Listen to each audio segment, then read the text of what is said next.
Il dit que ce n'est pas ici que vous avez appris Christ. Eh! Je croyais que tout ce qu'on avait, c'est le recevoir et le mettre quelque part dans notre être. Si c'est dans notre esprit, c'est dans notre âme, c'est dans notre corps qu'on l'a gardé. C'est maintenant la sécurité pour notre salut. Ça, je pose la question. Mais quand le Seigneur m'a ouvert, il dit que, mais, on a reçu Jésus comment? Avant que le Logos ne soit présenté et prêché, l'homme a une compréhension de lui-même qui n'est pas l'original. Et donc l'homme assume une identité erronée. Donc à partir de cette identité erronée, nous avons appris à vivre une fausse notion de nous. Nous n'avons pas vécu à partir de notre véritable source. Et étant donc déconnectés de cette source, vous savez ce qui arrive à tout homme qui se déconnecte de sa source. La vérité sur notre être est révélée dans le Logos, qui est aussi notre véritable origine. Et la raison pour laquelle notre vie change, c'est à cause de la repentance. Et maintenant, on a un autre problème. C'est que cette repentance, ce n'est pas de la pénitence, qui est ce qui a été présenté la plupart du temps. Oui, la vie change, mais la vie change comment? Repentez-vous. Dans nos têtes, c'est la pénitence. Dans la tête des apôtres, c'est le renouvellement de l'intelligence. Et dans ce renouvellement de l'intelligence, il y a un retournement de notre sens de l'identité. Donc ce que nous pensions et croyons de nous-mêmes est changé et modifié. Parce que la vérité redéfinit notre notion de nous face à la fausse notion que nous avions de nous à cause des fausses notions que nous avions de Dieu. Si la vérité ne t'a pas redéfini, tu ne l'as pas apprise. Si la vérité ne t'a pas redéfini et que tu te regardes et tu te réapprécies à nouveau, tu n'as pas encore reçu la vérité. Si c'est une chose à laquelle tu adhères mentalement, tu ne l'as pas encore reçu.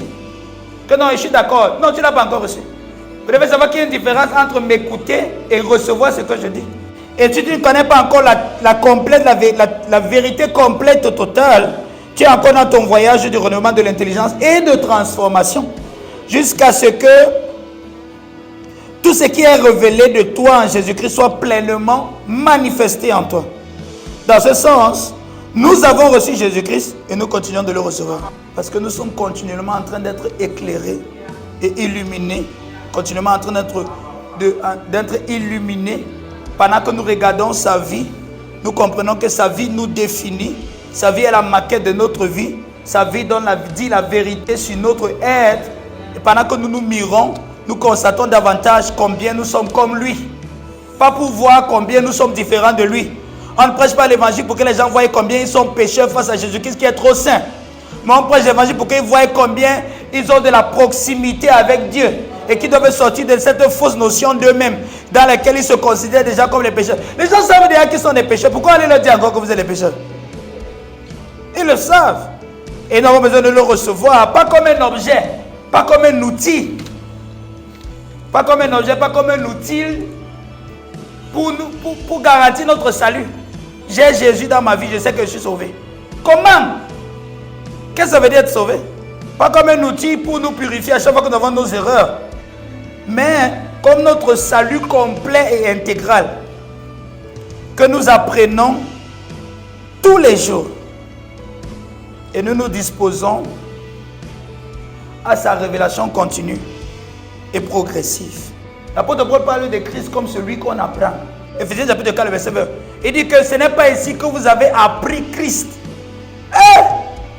Je croyais que tout ce qu'on avait, c'est le recevoir et le mettre quelque part dans notre être. Si c'est dans notre esprit, c'est dans notre âme, c'est dans notre corps qu'on l'a gardé. C'est maintenant la sécurité pour notre salut. Ça, je pose la question.